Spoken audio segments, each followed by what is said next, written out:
السلام علیکم ورحمۃ اللہ وبرکاتہ۔ فنڈامنٹل آف اسلامک اسٹڈیز کے اس نئے لیکچر کے اندر ہمارے نصاب کے اندر جو احادیث ہیں اس میں سے 5 نمبر جو حدیث ہے انشاءاللہ آج ہم وہ پڑھیں گے۔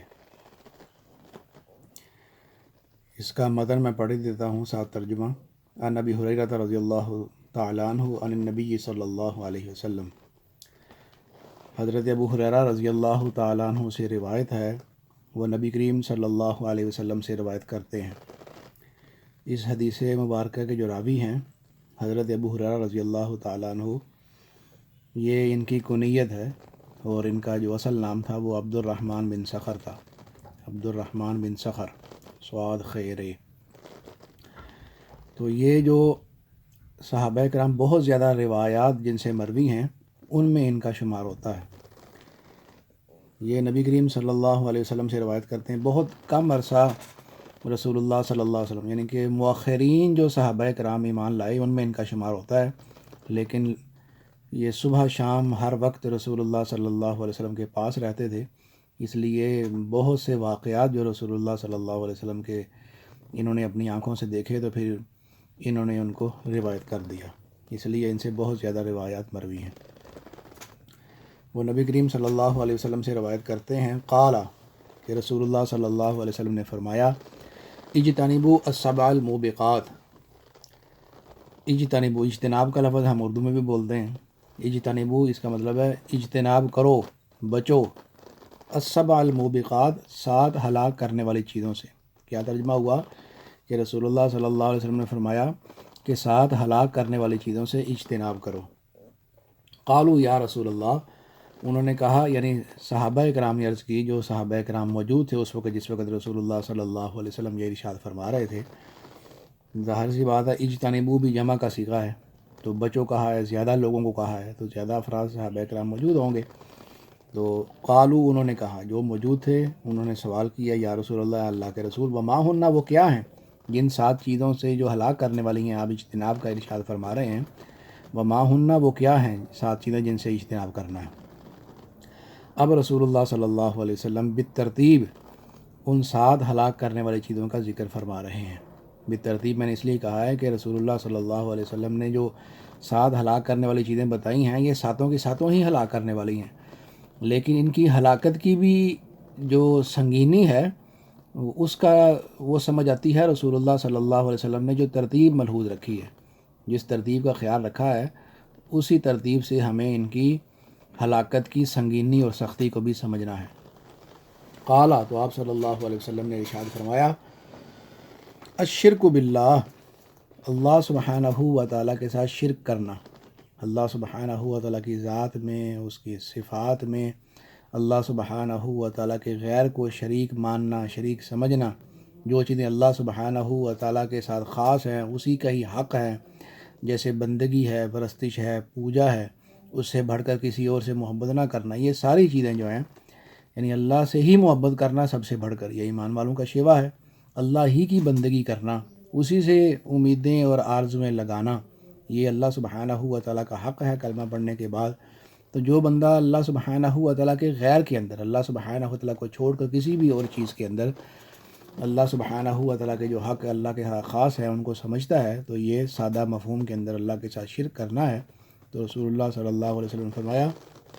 سب سے پہلی چیز جو ہلاک کر دینے والی ہے، تباہ کر دینے والی ہے، برباد کر دینے والی ہے، جس سے تمہیں اجتناب کرنا ہے، وہ ہے اللہ سبحانہ و تعالیٰ کے ساتھ شرک کرنا۔ والسحر، دوسری چیز ہے جادو، یہ بھی بہت بڑا گناہ ہے، کبیرہ گناہوں کے اندر اس کا شمار ہوتا ہے۔ اللہ سبحانہ و تعالیٰ کی شدید ناراضگی جو ہے وہ اس سے لاحق ہوتی ہے۔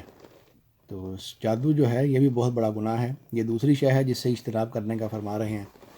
وقتل النفس التي حرم اللہ الا بالحق، اور کسی ایسی جان کو قتل کرنا جس کو اللہ سبحانہ و تعالیٰ نے حرام کر دیا ہے، یعنی جس جان کو قتل کرنا اللہ نے حرام قرار دے دیا ہے، اس جان کو قتل کر دینا یہ بھی ہلاک کر دینے والی چیز ہے۔ اگر آپ کسی انسان کو قتل کرتے ہیں تو سمجھیے کہ آپ نے ایک ایسا عمل کر دیا ہے کہ جس عمل سے اب آپ نے اپنے آپ کو خود ہلاکت اور تباہی اور بربادی میں ڈال دیا ہے۔ الا بالحق، مگر حق کے ساتھ، یعنی اگر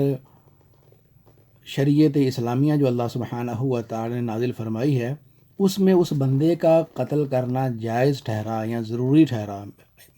تو اب اس فرد کو قتل اگر کیا جائے گا اور جو نظم اجتماعی اس شخص کے اوپر شریعت اسلامیہ کی قتل کی سزا جو ہے اس کو لاگو کرے گی، تو پھر اس کے اوپر ہلاکت جو ہے وہ نہیں پڑے گی۔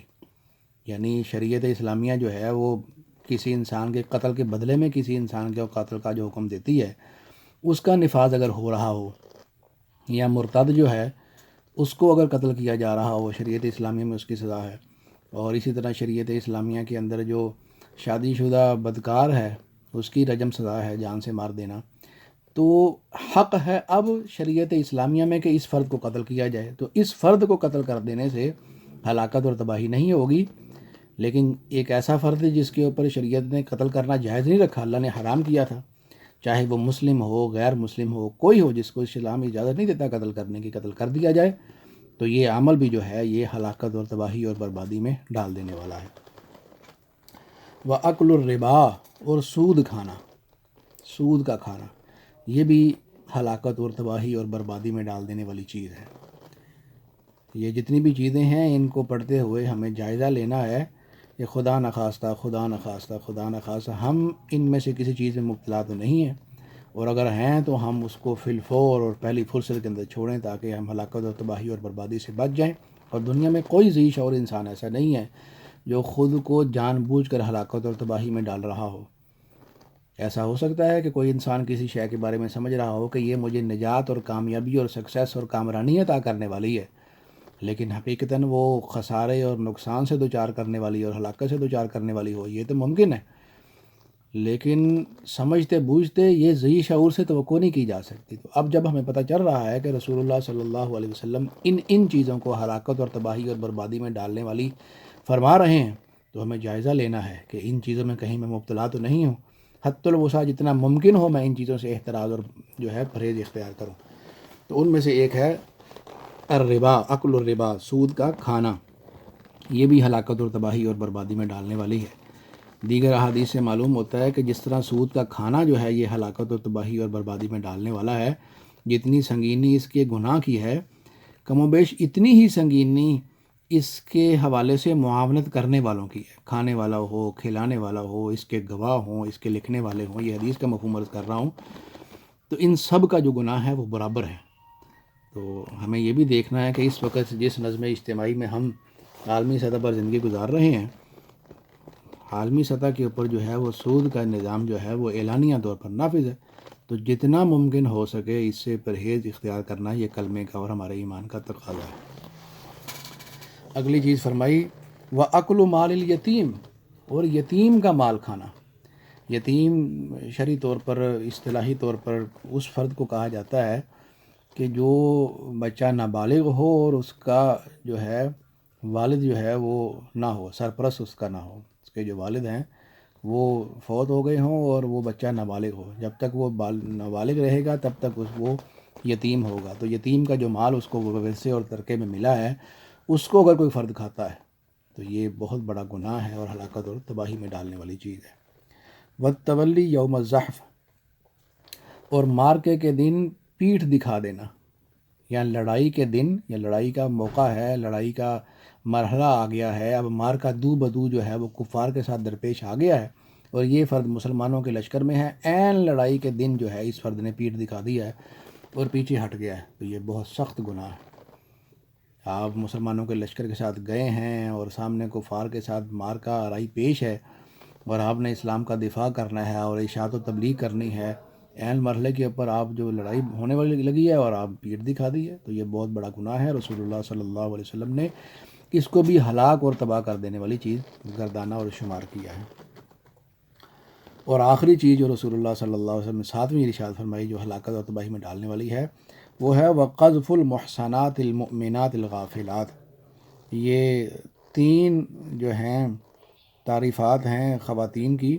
جن کے اوپر بہتان لگانے کے حوالے سے رسول اللہ صلی اللہ علیہ وسلم نے منع فرمایا اور اس کو ہلاکت والا عمل شمار فرمایا ہے۔ وہ کیا ہیں؟ ایک غافلات، یعنی وہ غافل اور معصوم ہے، برائی کے کاموں کا زیادہ اس کو پتہ نہیں ہے، وہ غافل ہے بہت سی ایسی چیزوں سے جس کے ساتھ جو مطلب آپ سمجھیں کہ